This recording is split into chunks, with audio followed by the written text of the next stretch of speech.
All right, coming to you live from the crazy house of animals. Look, we have crazy ghosts over there staring, and Annie, and Fish, and Scout, and Scarlet, Prim, Gilbert, Buddy, Holly. We have Isla's boy up there, Nico, Felix, looking like he's gonna, I don't even know what he's looking at him for like that. Jesse up on his little cat tower.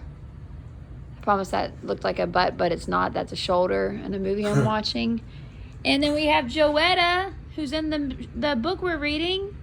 She's in the top of her little observation tower. All right, I guess I'll get back to what I'm supposed to be doing. So chapter 6, Swedish creams and welfare cheese. Mama stuck her head into the living room and said, Byron, I want you and Kenny to go up to Mitchell's and get some milk, a loaf of bread, and a can of tomato paste for dinner. She waved a little piece of paper at us that had the grocery list written on it. How come Kenny can't go by himself? Byron, I want a half-gallon of milk, a loaf of bread, and a small can of tomato paste. If you asked Mama why you had to do something and she didn't feel like explaining, she just repeated herself. She was chopping up onions for spaghetti sauce, and I guess the tears made it so she didn't feel like talking. If you were stupid enough to ask your question again, there would be the loudest quiet in the world coming from Mama. If you went totally crazy and asked the question a third time, you might as well tie yourself to a tree and say, ready, aim, fire. That's his favorite term there, figuratively. Byron got the message and jerked up off the couch and walked over to the TV and punched the off knob. I knew this wasn't going to be a fun walk up to the Mitchells. We went into the kitchen. Give me the money. Just sign for it.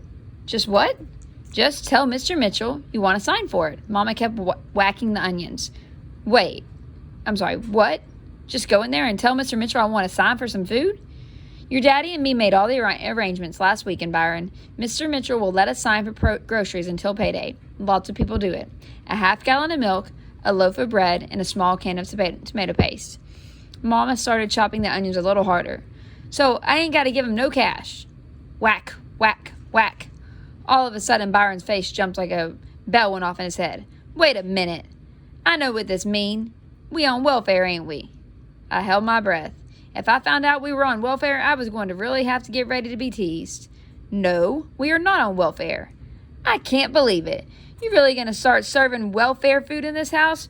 You really going to make me go embarrass myself by signing a welfare list for some groceries like a blanged peon? I guess Bi hadn't been counting... Excuse me for a minute. I guess Bi hadn't been counting how many times Mama had repeated herself. She smacked the knife on the kitchen counter and jumped right up in Bi's face. Listen here, Mr. High and Mighty, since you just gotta know, food is food. You've eaten welfare food in this house before, and if need be, you'll eat it again. Don't complain that nonsense with me. I already told you, this is not welfare food. You've got about 5 seconds to have that door hit you in the back. Kenny, move. Bi pouted and walked real fast up to Mitchell, so I had to kind of run along and keep up with him. He didn't say anything while we got the stuff Mama wanted. He just snatched the things off the shelves. Then he dropped the bomb on me. You go get in line and hold our spot. I'm gonna look at some comics for a minute. When you get up to the register, I'll come and tell him how we're gonna pay. Aw, man. I knew what that meant. Bide figured out a way to not to get embarrassed. He was going to hide until after I'd signed for the groceries. I was going to be the one who got embarrassed. I couldn't argue or anything, so now it was me who was pouting. Byron disappeared around the comic book rack. Hi, Kenny. Hi, Mr. Mitchell. This all you want? Uh-huh.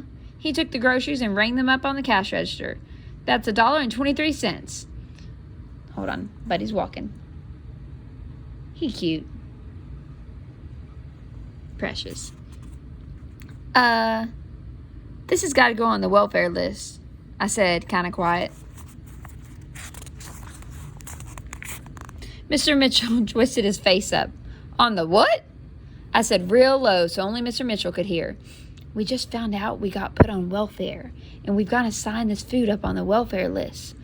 Byron's head disappeared again. Mr. Mitchell laughed. Kenny, this isn't a welfare list. It just means your daddy's going to pay all at once instead of a few times every week. Really? Mr. Mitchell reached under the counter and opened up a little brown box. He pulled out a bunch of yellow cards, and I could see Watson was written on the top of one of them. He wrote $1.23 on the first line and said, sign here. Then pointed to a spot next to the $1.23. I wrote Kenneth Watson and gave him back the pen. That's it? That's it. He put the groceries in a brown paper bag and handed them to me. See you, Mr. Mitchell. The second I walked out of the store, Byron was next to me, and he was in a lot better mood. Man, I can't believe it. We just had a chance to get a bag full of free food, and all we took was some stupid milk, a loaf of bread, and a can of tomato sauce? Byron's good mood started getting to me, too. He was smiling and even put his arm around my shoulder as we walked. I couldn't help myself. It felt so grown up to have By walking with me like that. I started laughing right along with him. His mood was so much better that he even took the bag of groceries from me. Most of the time when Mama made us go to Mitchell's, Byron would make me carry the bags from the store right up to the front porch. Then he'd take them from me so Mama would think he'd carried them the whole way. But now he started carrying them 4 blocks away from home.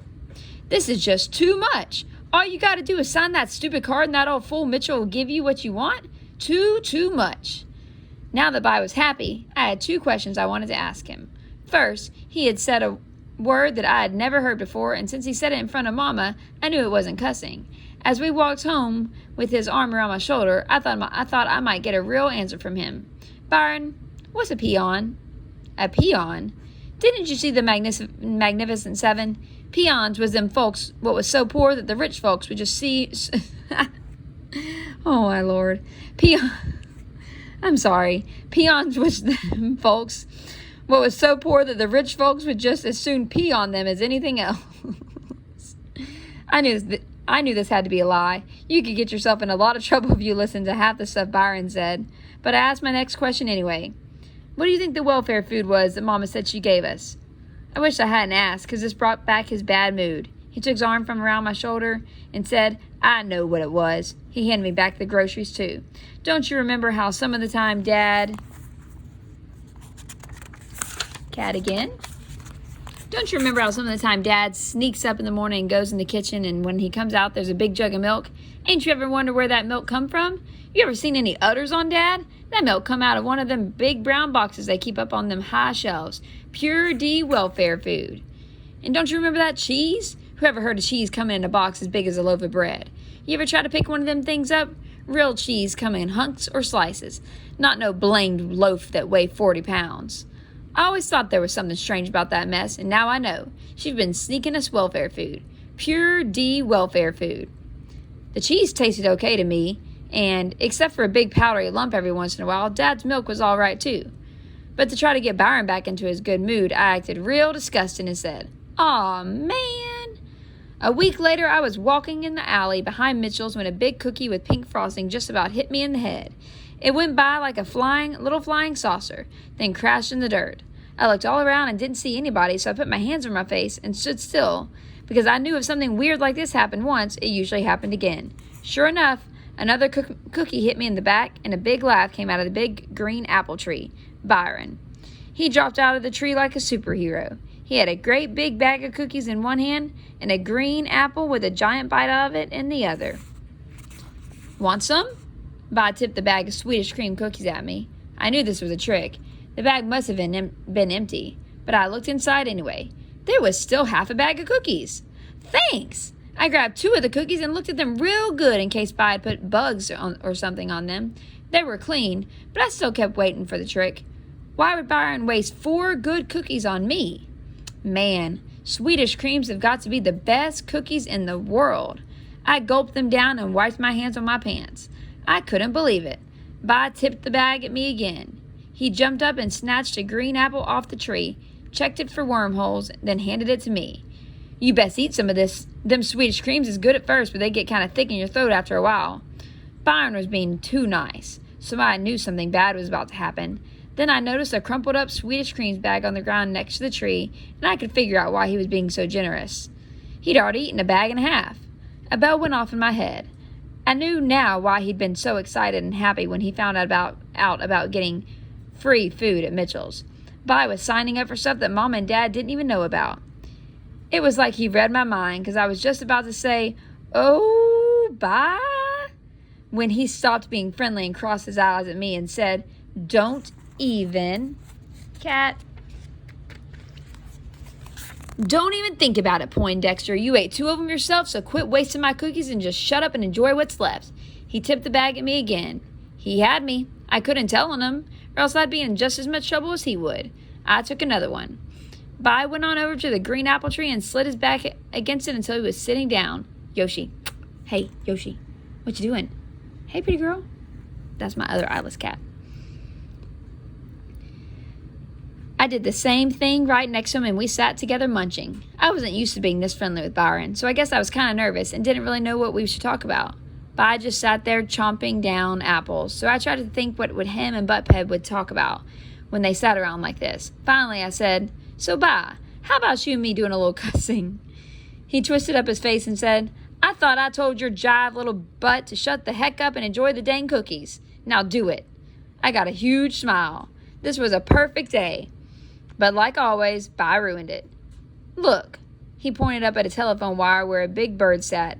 The bird was about the size of a pigeon and was grayish-brown with a long, pointy tail hanging underneath it. Bai jumped up and said, "That's a mourning dove. They're the coolest birds in the world. Don't nothing shake them up." Bai threw a Swedish cream at it. What? Ugh. I hate when people are mean to animals. The cookie zipped right by the bird's head, and all the bird did was raise its wing once and look behind it. He threw 3 more cookies at the bird, and it still didn't move.